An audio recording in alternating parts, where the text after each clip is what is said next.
যেটা আমি সবসময় বলে আসছি, আবারও বলি, এই জাতির সম্ভাবনা অসীম। এই জাতির যে তরুণ সম্প্রদায়, তার যে সৃজনশীলতা, তার যে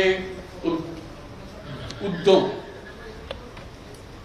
অন্য জাতির তুলনায় অনেক অনেক বেশি। এতটুকু জায়গার মধ্যে আমরা 17 কোটি মানুষ থাকি। এই 17 কোটি মানুষকে আমরা আরো বহু করে নিয়ে যেতে পারি, শুধু এই গুতাগুতি মারামারি খুনাখুনি এটার থেকে বাঁচতে, আর তো কিছু নেই। ওরা তো জানে সবাই কি করতে হয়। কাজে উপর অন্যরা কি মনে করলো সেটা শীতে দুঃখ পাচ্ছে। এটা বড় কথা হলো, বড় কথা হলো যে আমরা নিজেদেরকে কি করবো, আমাদের স্বপ্নটাকে, আমাদের স্বপ্ন আমরা বাস্তবায়ন করব। এবং আমাদের স্বপ্ন বাস্তব, আমাদের যে স্বপ্ন, আমাদের যে ক্ষমতা, এটা যদি আমরা করি, পৃথিবীর মানুষ এমনি ভাবা। পৃথিবীর বহু দেশে তো যাই, দেখি এর চাইতে ঘনিষ্ঠ একটা জাতি, পরিবারভুক্ত জাতি খুব কম দেশে আছে। আমরা ভাগ্যবান জাতি সে লক্ষ্যে যেতে হবে। প্রতিষ্ঠানগুলো আসলে নিজের স্বাধীন মতো কাজ করতে পারছিল না, বিচার ব্যবস্থা সহ ওগুলো সব নষ্ট হয়েছে বলে তাকে দুঃখের মধ্যে। কাজে আপনি এটা যদি পরিষ্কার না করেন আর যাবেন কোথায়, আবার বর্বরতার মধ্যে থেকে গেলেন।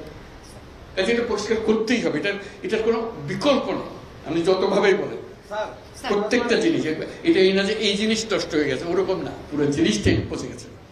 এই পচা জায়গাতে আবার নতুন তরতাজা জাতি আবার তৈরি করতে এবং পারি। শুধু আমাদের সবাই একত্র হতে পারে, এটা করতে হবে, কঠিন কাজ করতে হবে। কঠিন যদি না হন এটা পারবেন না, থেকে যাবে, বীজ থেকে যাবে। বীজ থাকলে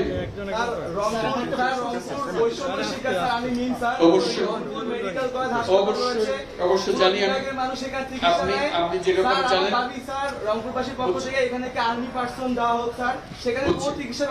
বহু একটা সমাধানে হবে না। তো আপনি বলছেন, আমি বলছি আপনার একটা অংশ, কিন্তু আরো বিষয় আছে, সব একসঙ্গে দিতে হবে এবং করতে হবে। এটা মুক্তি পাওয়ার উপায় নেই। এটা করে দিলাম, ভাবা পেয়ে গেলাম, চলে গেল, ওটা পুরো বডিটাই হলো পচা। সবাই এগিয়ে থাকবে। আমি কর্মসংস্থান সরকার করে দেবো এটার কথা বলতেছি না।